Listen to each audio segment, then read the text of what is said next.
जय माता रानी दोस्तों, आपके अपने चैनल धर्म साधना में आपका बहुत बहुत स्वागत है। माँ भगवती दुर्गा की कृपा सदैव आप और आपके समस्त परिवार पर बनी रहे। सनातन धर्म में दान का बहुत महत्व है। फिर चाहे कोई भी महीना हो, कार्तिक मास हो या फिर माघ मास हो, वैशाख मास हो या फिर मलमास अर्थात पुरुषोत्तम मास। तो वैसे तो दान हम कभी भी कर सकते हैं, किसी भी महीने में, किसी भी दिन, किसी भी तिथि को कर सकते हैं और दान कभी भी किया जाए श्रेष्ठ होता है।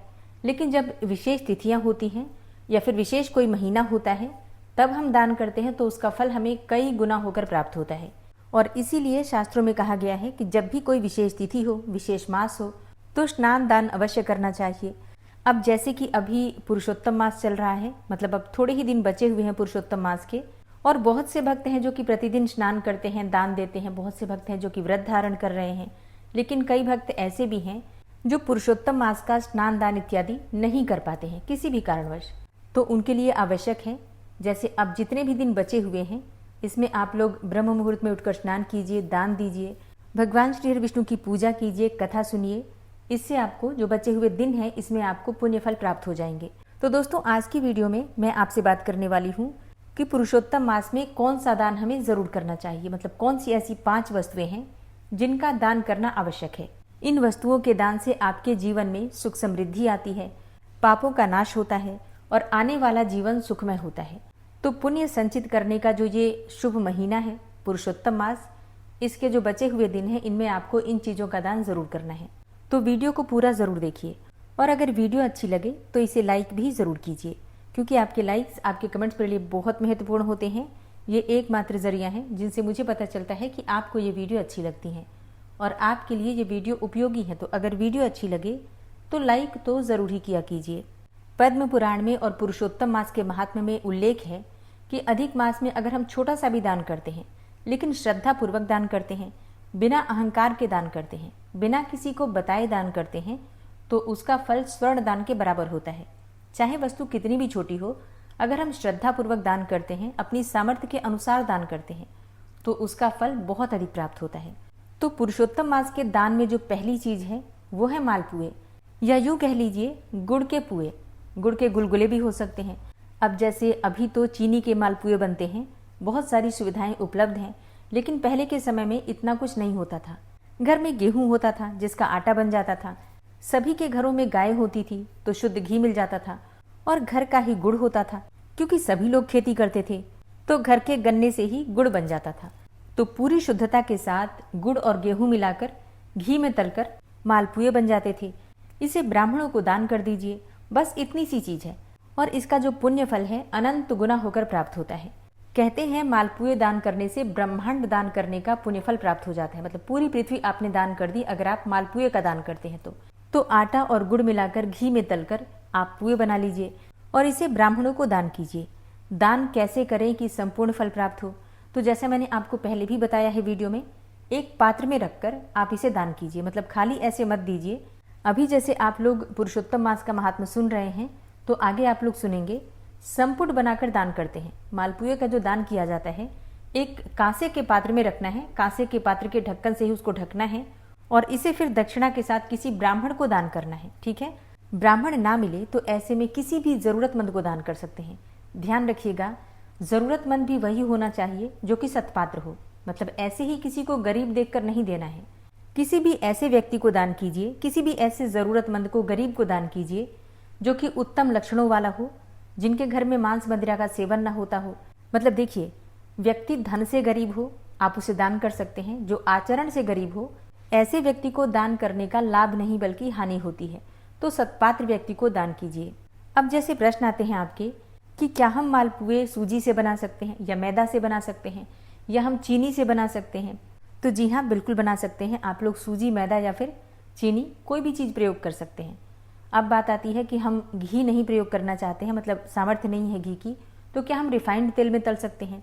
तो देखिए, अगर आपकी घी की सामर्थ्य नहीं है तब तो आप घी में तलकर मत दान कीजिए। जो आप स्वयं के लिए प्रयोग करते हैं उसी में आप तलकर मालपुए का दान कर सकते हैं। लेकिन अगर आपके पास सामर्थ्य है कि आप घी में बनाकर दान कर सकें तो ऐसे में आपको ज़रूर घी में तलकर ही दान करना चाहिए। तो आप अपनी इच्छा के अनुसार किसी भी प्रकार से मालपुए बनाकर दान कर सकते हैं। तो मालपुए का दान आपको पात्र के साथ करना है, किसी ब्राह्मण या पुजारी को करना है और अगर ब्राह्मण या पुजारी नहीं मिलते हैं तो ऐसे में दान करते वक्त इतना ध्यान जरूर रखना है कि सत्पात्र व्यक्ति को दान करना है। मांस मदिरा का सेवन करते हो तो ऐसे लोगों को मत कीजिएगा दान, ठीक है। इससे अच्छा आप किसी गाय को खिला दीजिए, बच्चों में वितरित कर दीजिएगा। और दक्षिणा के पैसे मंदिर की दान पेटी में डाल दीजिए। तो पुरुषोत्तम मास में जो पहली वस्तु दान करनी है वो है मालपुआ। दूसरी वस्तु है शुद्ध देसी घी। गाय का घी दान करने से आर्थिक तंगी से मुक्ति मिलती है। किसे दान करें? देखिए, सबसे अच्छा है घर के आसपास अगर मंदिर है जहाँ पर कि शाम को आरती होती है तो ऐसे में वहाँ पर आरती के लिए घी का दान कर दीजिए। वैसे पुराणों में वर्णित है कि अधिक मास में अगर हम तांबे या फिर मिट्टी के पात्र में घी भरकर दान करते हैं तो जीवन से दरिद्रता का नाश होता है, रुके हुए काम बनते हैं, करियर में व्यापार में आ रही बाधाएं दूर होती हैं और जातक का भाग्य सोने की तरह चमकने लग जाता है। स्वर्ण दान के समान पुण्य फल भी प्राप्त होता है। तो मिट्टी या फिर तांबे के पात्र में घी भरकर आप घर के आसपास कोई मंदिर है तो वहां पर आरती के लिए दान कर सकते हैं। तीसरी वस्तु है पीले वस्त्र। पीले चमकीले वस्त्र भगवान श्री हरिविष्णु को अत्यंत प्रिय है। पीताम्बरधारी हैं भगवान श्री हरिविष्णु। तो ऐसे में अगर हम किसी वेद पाठी ब्राह्मण को, ऐसे ब्राह्मण जो कि पूजा पाठ करते हों, उन्हें भगवान विष्णु का स्वरूप मानकर घर में बुलाकर भोजन करवाने के बाद पीले वस्त्र का दान करते हैं, दक्षिणा देते हैं, उन्हें प्रसन्न करके उनसे आशीर्वाद लेते हैं तो भगवान विष्णु का साक्षात आशीर्वाद हमें प्राप्त हो जाता है। जन्म कुंडली में गुरु ग्रह मजबूत होता है जिससे कि विवाह, धन या फिर संतान सुख में आ रही जो बाधाएं होती हैं वो तुरंत ही समाप्त हो जाती हैं। पुरुषोत्तम मास में ज्ञान दान करने का बहुत महत्व है। तो ज्ञान दान कैसे करें? देखिए, कोई भी धार्मिक पुस्तक दान करने को ज्ञान दान कहा गया है। तो ऐसे में जो ग्रंथ हैं जैसे कि भगवद गीता है या फिर विष्णु सहस्त्र नाम है या फिर शिव पुराण है या मानस जी हैं, इस प्रकार के ग्रंथों का दान कर सकते हैं। जैसे गीता जी की बहुत छोटी छोटी पुस्तकें भी आती हैं, मतलब बिल्कुल छोटी छोटी सी, तो आप ऐसी छोटी छोटी पुस्तकें बहुत अधिक संख्या में भी दान कर सकते हैं, मतलब वितरण कर सकते हैं लोगों में ताकि लोग पढ़ें, उनका ज्ञान बढ़े, ठीक है। तो इस प्रकार से ज्ञान दान का महत्व है। तो कोई भी धार्मिक ग्रंथ किसी ब्राह्मण को दान कर सकते हैं या फिर किसी भी ऐसे व्यक्ति को जो उस ग्रंथ को पढ़ने में रुचि रखता हो, मतलब ग्रंथ का सम्मान जहाँ हो वहीं दान करना चाहिए। तो इस बात का आप लोग ध्यान रखिएगा। पांचवी वस्तु जो दान करने से आपको बहुत अधिक पुण्य फलों की भी प्राप्ति होती है और आपका जीवन सुखमय होता है, अनंत गुना पुण्य फल प्राप्त होता है, वो है किसी जरूरतमंद को भोजन कराना। किसी भी भूखे व्यक्ति को भरपेट अच्छा भोजन कराना आपके जीवन में बहुत सारी परेशानियों से मुक्ति आपको दिलाता है। तो अगर संभव हो तो किसी भूखे को भोजन कराइए।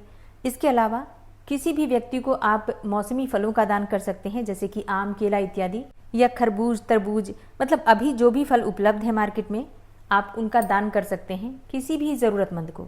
अधिक से अधिक संख्या में इस समय में अगर हम जल का दान करते हैं, जल का वितरण करवाते हैं, मीठे जल का दान करवाते हैं, भोजन का दान करते हैं, तो इससे पुरुषोत्तम भगवान की विशेष कृपा हमें प्राप्त होती है।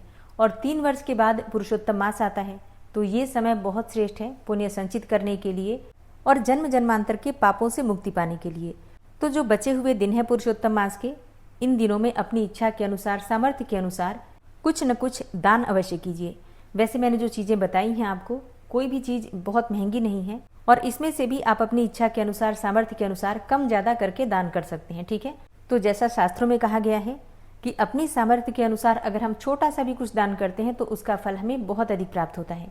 और प्रतिदिन की पुरुषोत्तम मास की कथा आप लोग ज़रूर सुनिए, उसमें आपको सारी चीज़ें जानकारी के स्वरूप में प्राप्त हो जाएंगी। पूजा पाठ किस प्रकार से करें इस समय में, दीप दान कैसे करें या फिर दान कैसे करें, किन चीज़ों का करें, सारी चीज़ें आपको अध्याय के अनुसार प्राप्त हो जाएंगी। तो दोस्तों ये है आज की वीडियो, उम्मीद करती हूँ आपके लिए उपयोगी होगी। अच्छी लगी हो वीडियो तो लाइक कीजिए, शेयर कीजिए और चैनल पर पहली बार आए हैं तो सब्सक्राइब करके बेल आइकन को ज़रूर प्रेस कर लीजिए। मिलती हूँ मैं आपसे अगली वीडियो में, तब तक के लिए जय श्री राधे।